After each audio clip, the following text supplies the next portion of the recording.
Okay, so why should you choose Tulsi Gabbard as the Democratic nominee? That is, the person who's going to run on the Democratic side to be President of the United States. Well, first off, let's talk just real quick about history of past presidents. And if you look it up, I encourage you to look this up. No Democrat has ever been elected president who was over the age of 60 years old. Seriously, look it up for yourself. Look up any past Democratic president, whether it's Obama, Bill Clinton, Jimmy Carter, any Democratic president, and look at what age they were when they became inaugurated for their first term, and none of them were over the age of 60. Okay, so what? So why is that important? It's important because it shows a trend. It shows a trend of what Democratic voters like. I don't know why. I don't know why Democratic voters tend to vote for younger candidates, but they do. And so when choosing a Democratic nominee, the person who has the best chance of winning, because that's who Democrats vote for, is a younger person. Okay? So who are the younger candidates who are running for president? Well, we got Tulsi Gabbard, of course, but also Pete Buttigieg, Andrew Yang. Okay, so why Tulsi? Because she's a woman. And I know some of you are going to say, oh, that's sexist. You're telling me that we should vote for a woman just because she's a woman? Yes, that's what I'm telling you. And it amazes me that all of a sudden now it's sexist. For hundreds of years, since the founding of this country, we've been voting for male candidates because they're male. Because, for whatever reason, people would say that, women aren't qualified to be president. Women can't run a nation. Women can't be, leaders of the free world. All this kind of stuff. That's not sexist. Again, voting for male candidates, hundreds of years, that's not sexist. Because they're men. Because women can't do it for whatever reason. That's sexist. But now all of a sudden, or that's not sexist, but now all of a sudden that we want a female candidate, now that's sexist. No, I'm not buying that. I'm not buying that. Or even if you want to call that sexist, after hundreds of years of voting for male candidates, and now it's sexist because I want to vote for a female candidate, because I want to change, because what have men been doing for us as presidents? Keeping us in constant war, basically since this country's founding, war after war after war. Maybe a female president, I don't know, maybe she'll do a little bit better. Maybe, we get a female president, we'll be surprised. We'll be like, wow, maybe we should have elected a woman president long time ago. I don't know. But the point is, we've given men a chance. I believe it's time to give women a chance. And it's not just me saying. Some 50% of the population is female. And a lot of them, not all of them, there's female Trump supporters or Republicans or whatever, but a lot of them also want that.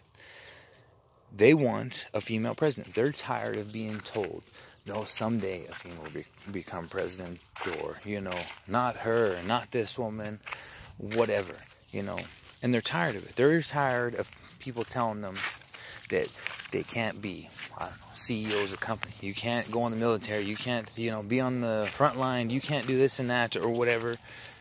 And you can't be president. They're tired. They're sick and tired of hundreds or even thousands of years of being treated as second-class citizens, as less than men.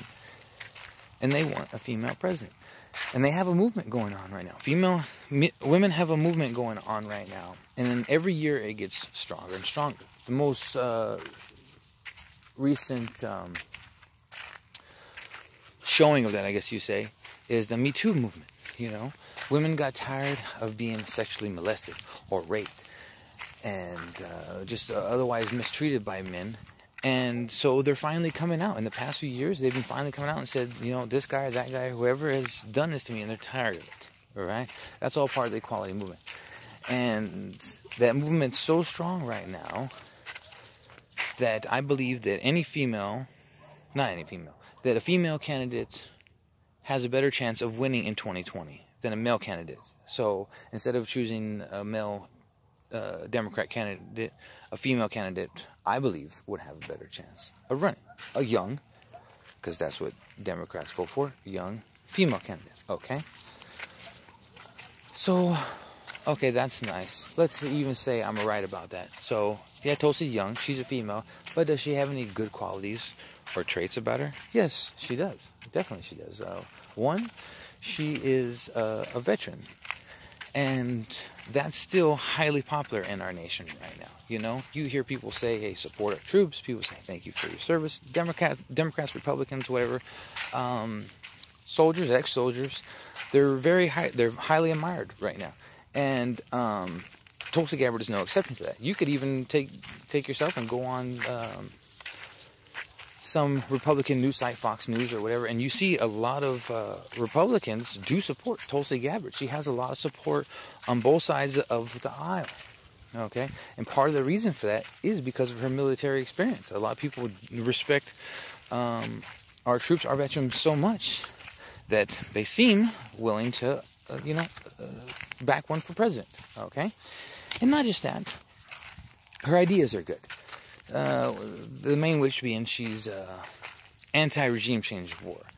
And, when she says that regime change war, I obviously don't know exactly. I mean, I know what she means, but I also take that as meaning she's against any frivolous war. Yes, she's totally for protecting our nation. If we're attacked or if there's any kind of threat of our nation, of course she's for defending our nation. But she's against just going to war to go to war, basically. And it's a great idea. And it's not just a great idea because, okay, it's great. Hey, we're stopping killing people over in other countries. Stop, our people from getting killed. But it's also the idea, like she says, of taking those billions and trillions of dollars and putting it back into our economy. Roads, streets, bridges, buildings, maybe the wall that some of you guys want to build. Whatever it is, the point is that we take that money that's frivolously being spent on frivolous wars and we put it back into our nation. That's Tulsi Gabbard's idea, not Matt's idea, although I support it, okay? So she's a great candidate for president. So maybe you're sitting on the opposite side of this video and you're like, okay, Matt, well, shoot, that sounds great. There we go. Let's vote for Tulsi. Tulsi wins the presidential election. No problem, story's over, right? No, that's not it. So, per our laws and how the political system works, someone needs to be chosen for vice president. And it is very important who is chosen for vice president. And if Tulsi Gabbard, if you happen to be watching this video, please listen closely. So, who should Tulsi pick as her VP, assuming she becomes the nominee? Well, she has the option to pick another female. There's 5, besides Tulsi, there's 5 other women running for president. Maybe she should pick one of those, right? No. Ms. Gabbard, if you're watching this video, do not pick another female for your running mate. A female ticket would lose. And let me tell you why. So, there's a lot of people in this country, men or women, who it's hard for them to swallow the idea of a woman becoming president in general.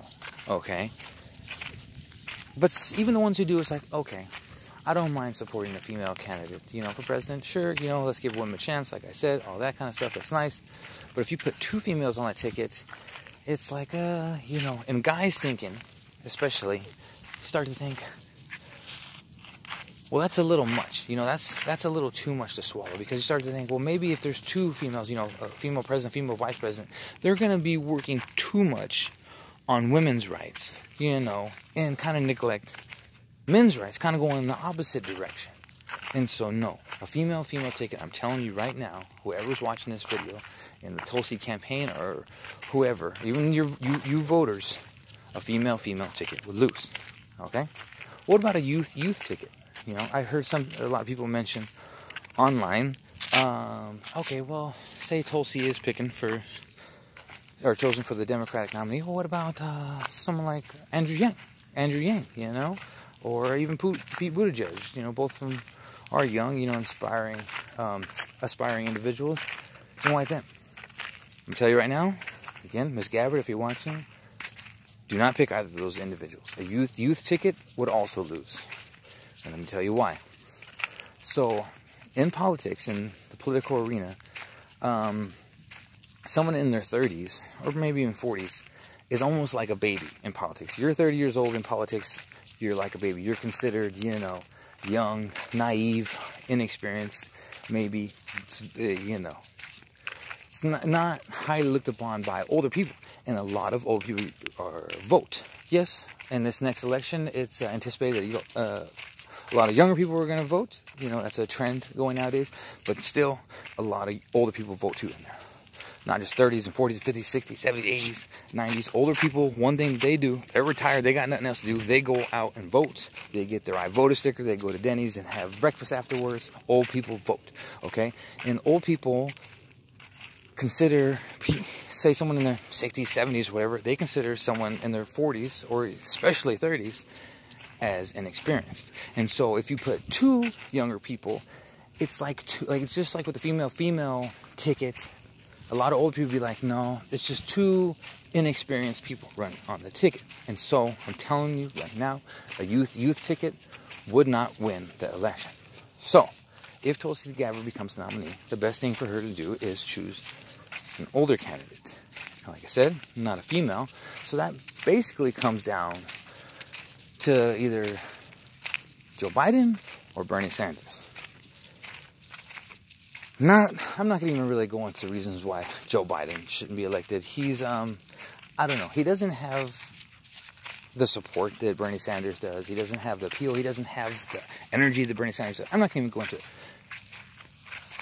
Bernie Sanders is the one who should be picked as Tulsi's VP. If Tulsi, Ms. Gabbard, if you're listening, I'm telling you right now, Bernie Sanders, he's got a lot of younger people who he'll help you get the younger votes.